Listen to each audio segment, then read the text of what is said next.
देखो एक तो लाइफ बहुत छोटी है, अगर हम एवरेज 75 ईयर माने तो भी बहुत है, जिसमें से 25 साल तो सिर्फ हम सोने में निकाल देते हैं और 9 से 10 साल तो हम TV, video game, social media देखने में ही निकाल देते हैं। इसका टाइमिंग तो अब और बढ़ने वाला है। 4 साल तो खाने पीने में निकल जाता है, 2.5 से 3 साल तो शॉपिंग में निकल जाता है, 3 से 4 साल एजुकेशन में निकल जाता है। हमें तो सजने संवरने में 2.5 से 3 साल निकल जाते हैं और 6 साल तो घर के काम धंधे करने में निकल जाते हैं। और शादी विवाह, बच्चे पालने, घूमने फिरने में ही हम कई साल निकाल देते हैं और कुछ साल बचते हैं जिंदगी में कुछ करने के लिए, यानी सिर्फ 10 साल, जिसके लिए इंसानी रूप में हम पैदा हुए हैं। तो हर रोज हम अपने आप को झूठा दिलासा ये देते हैं। अगर स्टूडेंट है, देखो टाइम टेबल तो मैंने बना लिया है, बहुत खतरनाक टाइम टेबल है, लेकिन आज से नहीं कल से पक्का फॉलो करूंगा। यंग है, देखो लाइफ में बहुत कुछ करना है और उसके लिए बहुत सारे स्किल सीखने पड़ेंगे, लेकिन अभी नहीं, बाद में सीखेंगे। आज तो नहीं हो पाया, लेकिन कल से पक्का वक्त पर जाऊंगा। आखिर सेहत का जो ध्यान रखना है, आज तो समय पर नहीं उठ पाया, लेकिन तय कर लिया है कि कल से पक्का सुबह 5 बजे उठूंगा और हर काम को समय पर करूंगा। यार फैट लॉस करना है, लेकिन मन कर रहा है पिज्जा बर्गर खाने का। चलो एक दिन में तो कुछ होगा नहीं, आज खा लेता हूँ, कल से पक्का नहीं खाऊंगा।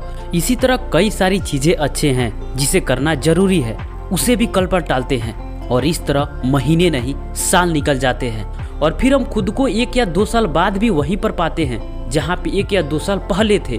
मतलब कि समय और परिस्थितियाँ चेंज हो रही है, लेकिन हम नहीं चेंज हो रहे। और दोस्त ये सबसे बुरी हालत है, इससे ज्यादा लाइफ में कुछ बुरा नहीं हो सकता। और मौत से क्यों डरना, जब जिंदा लाश बनकर हम खुद बैठे हैं। जो आदत अच्छी है उसे अपनाने में भी कल, और जो आदतें बुरी है उसे छोड़ने में भी कल। बुरी आदत है, छोड़ना है, आज कर लेता हूँ, कल से पक्का नहीं करूँगा। और जो आदतें हम आज दोहराते हैं उसकी डिमांड कल और बढ़ती जाती है और कल भी कल ही होता है। तो इस तरह ना जिंदगी बदलते हैं और ना ही हालात बदलते हैं। समय बीतता जाता है और अपने आप में गिल्ट होता है, पछतावा होता है और दुख के साथ जीना पड़ता है। ना अच्छे जिंदगी जी रहे हैं जिसे भविष्य संवर जाए, और ना ही बदतर जिंदगी जी करके खुश हैं, यानी ना ही जिंदगी को जी रहे हैं और ना ही मर रहे हैं। एक जिंदा लाश बने पड़े हैं, ना खुद का भला हो रहा है और ना ही दूसरों का भला हो रहा है। पर कोई ना दोस्त, इसके बाद आज से ही जो भी करना है वो करोगे। पूरी तरह प्रैक्टिकल सोल्यूशन दूंगा। अगर आप में बदलाव की थोड़ी सी भी इच्छा होगी तो ये तरीका आपको 100% काम आएगी। लेकिन अगर बदलाव की इच्छा ही नहीं होगी, कुछ करने की इच्छा ही नहीं होगी, तो दुनिया का कोई भी तरीका काम नहीं आएगा। देखो पढ़ाई हो या दुनिया का कोई भी काम हो, उसमें आप कितना हो भी टैलेंटेड हो, लेकिन टालने की आदत है तो अंत में कुछ भी हाथ नहीं आने वाला। How to overcome procrastination. भले ही हम बचपन से टुमारो नेवर कम पढ़ते आए हो, पर आंकड़े बताते हैं कि कामों को कल पर टालने की आदत 90 से 95% लोगों में होती है। भले थोड़ा ज़्यादा या कम, लेकिन होती जरूर है। इसलिए तो सिर्फ 5 to 10% लोग ही सक्सेसफुल होते हैं, क्योंकि उनमें टालने की आदत नहीं होती है। देखो लेजीनेस और प्रोक्रास्टिनेशन में अंतर है। आलसी व्यक्ति में काम करने की इच्छा नहीं होती, जबकि टाल मटोल करने वालों की उस काम को करने में बहुत इच्छा होती है, फिर भी वो नहीं करता। वो जानता है कि उसके लिए फर्स्ट प्रायोरिटी क्या है, लेकिन वो फिर भी थर्ड प्रायोरिटी वाला काम में उलझा रहता है। अब हम बात करते हैं प्रैक्टिकल सॉल्यूशन की, कि हम फर्स्ट प्रायोरिटी का काम छोड़कर थर्ड प्रायोरिटी पर क्यों जाते हैं। आप किसी भी काम को बाद के लिए क्यों छोड़ते हो? इसका 3 कारण है। Number 1, value. अब जिस भी काम को कर रहे हो उसका रियल वैल्यू आपको पता होनी चाहिए। अगर आपको पैसे का वैल्यू पता नहीं है तो आप पैसा कमाना क्यों चाहोगे?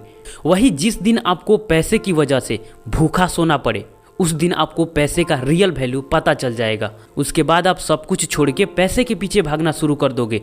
उसी तरह जो यूपीएससी क्रैक करता है या टॉपर बनता है या एक अच्छा जॉब पाता है या कुछ भी करता है, उसे पता होता है कि जो मैं करने वाला हूँ इसका रियल वैल्यू क्या है, इससे मुझे क्या मिलेगा, इससे मेरे लाइफ पर क्या इफेक्ट पड़ेगा। और यही एक वजह है जिसके वजह से आज बंद कमरे में सब कुछ त्याग कर लोग कड़ी से कड़ी मेहनत कर रहे हैं। उन्हें पता है कि मैं इस काम को अगर कंप्लीट कर लेता हूँ मेरे लाइफ में इससे क्या इम्पैक्ट पड़ेगा। और नंबर 2, बोझ। किसी भी काम को आप बाद के लिए इसलिए छोड़ते हो क्योंकि ये आपके माइंड को बोझ लगता है। जब आप पढ़ने बैठते हो तो आप पहले ही एक तो ज़्यादा मटेरियल इकट्ठा कर लेते हो, कई सारी बुक पास में रख लेते हो, और दूसरी एक ही बार में कई घंटे पढ़ने की सोच लेते हो। और जब आप पढ़ने के लिए रेडी होते हो तो आपका माइंड सोचता है यार कई घंटे पढ़ने हैं, चल छोड़ बाद में पढ़ लेंगे। या अगर एक बार में आपने 3 घंटे पढ़ने का टारगेट रखा है और किसी वजह से आपको 1 घंटे पढ़ने को मिलता है, तो आपका माइंड सोचेगा यार 1 घंटे पढ़ने से क्या होगा, चल एक ही बार में 3 घंटे कल से पक्का पढ़ूंगा।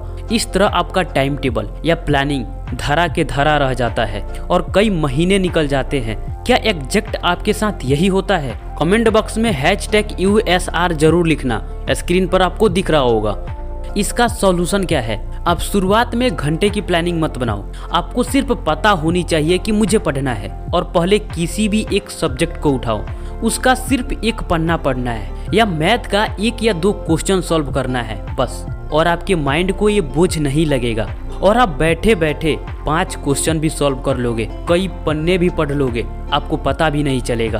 देखिए, जब कोई भी इंसान किसी भी काम को करने लगता है तो उसे कर लेता है, लेकिन करने और सोचने के बीच में जो माइंड डाइवर्ट होता है, यही एक बड़ी प्रॉब्लम है। जब आप किसी भी काम को करने का निर्णय लेते हैं तो उसके 5 सेकंड के अंदर उसे करने के लिए आपको बैठ जाना है, नहीं तो आपका माइंड फिर से डिस्ट्रैक्ट हो जाएगा और किसी दूसरे ख्यालों में उलझ जाएगा। दोस्त, ये रियल सॉल्यूशन है, अभी ट्राई करो, बहुत फायदा होगा। या 5 मिनट्स रूल भी ट्राई कर सकते हो।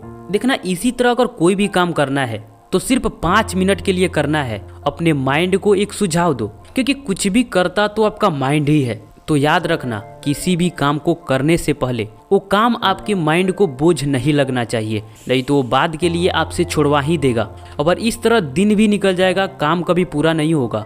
नंबर 3, दिमाग को तुरंत परिणाम चाहिए। जब आप किसी भी काम को करने का निर्णय लेते हो तब आप उस पल में होते हो जब आपका माइंड वर्तमान के बारे में सोचने लगता है। और एक रिसर्च में पाया गया है कि दिमाग को तुरंत मिलने वाली संतुष्टि ज़्यादा अच्छी लगती है बजाय भविष्य में मिलने वाले संतुष्टि से। यही एक कारण है जिसकी वजह से जब आप पढ़ने जाते हो या कोई भी काम करने को तैयार होते हो तो उसमें आपके माइंड को मिलने वाले तुरंत रिजल्ट नहीं दिखता, इसलिए वो उन चीज़ों को करने के लिए वहाँ से तुरंत डाइवर्ट होता है जिन चीज़ों को करने से तुरंत माइंड को रिवॉर्ड मिलता हो। इसलिए तो पढ़ने के टाइम मोबाइल बार बार छूने का मन करता है या कुछ ऐसा करने को मन कहता है जिसमें तुरंत रिवॉर्ड मिलता है। तो दोस्त, यही 3 वजह है जिसके वजह से हम अभी नहीं करके हम किसी भी काम को फ्यूचर के लिए छोड़ देते हैं। तो आप किसी भी काम को करने से पहले उसका रियल वैल्यू क्या है ये क्लियर करो। दूसरा, किसी भी काम को करने से पहले वो आपके माइंड को बोझ नहीं लगना चाहिए। अपने माइंड को थोड़ी देर के लिए किसी भी काम को करने के लिए तैयार करा लो, और जब किसी भी काम को करने के लिए बैठ जाओगे, उसमें लग जाओगे, तो आप कर लोगे। और तीसरा, उस काम को खत्म होने के बाद उसे ये चीज़ें रिवॉर्ड में दूंगा, लालच दो।